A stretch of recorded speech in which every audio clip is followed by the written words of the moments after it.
Nanawagan naman ang Malacanang sa ilang senator judge ng impeachment trial ni Vice President Sara Duterte na huwag umano walisin ang katotohanan at maging impartial.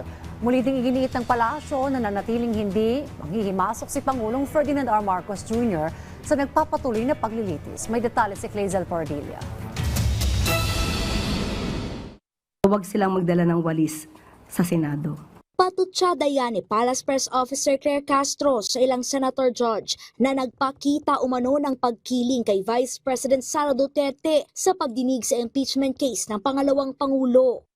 Marami po kasing lumalabas sa impeachment ayon sa PCO na nag-aaktong mga lawyer na hindi dapat dahil dapat maging impartial, manatiling walang bias ang mga senator judges. So hindi po sila mandato na walisin ang katotohanan. So wag silang magdala ng walis sa Senado.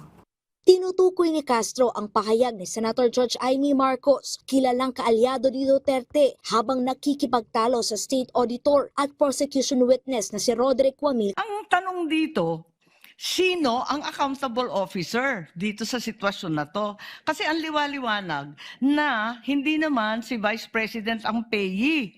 Hindi naman sinasabi na nasa kanya yung pera. Ang liwanag sa inyong joint circular that the special disbursing officer is the one who was designated by the head of agency to have custody, di ba?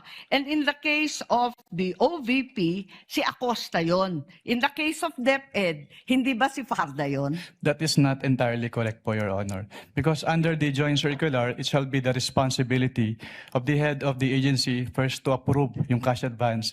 Pangalawa, to oversee yung agency-wide utilization. Pangatlo, to ensure compliance with the joint circular. Hindi lang po si SDO po yung accountable officer, Your Honor. Tila lumagpas umano si Marcos bilang senator judge. Sa kabila ng pag-alma ni Castro sa ilang bias umanong pahayag sa impeachment trial ni Vice President Sara Duterte, nanindigan ang Malacanang na hindi makikialam o manghihimasok si Pangulong Ferdinand R. Marcos Jr. sa paglilitis sa impeachment case ni Vice President Duterte.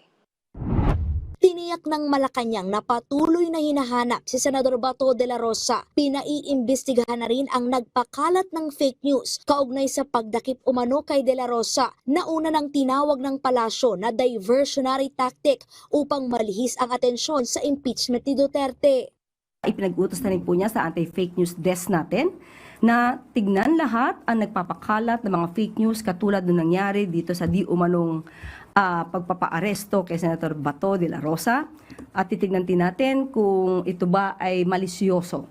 Dumistansya ang Malacanang sa reklamong inihain sa Ombudsman laban kay Health Secretary Brix Pujalte. Nag-ugat yan sa pagkaantala umano ng pagbili ng ahensya sa higit 3 bilyong pisong gamot para sa tuberculosis na sinadya umanong i-delay ng kalihim para pabura ng isang supplier.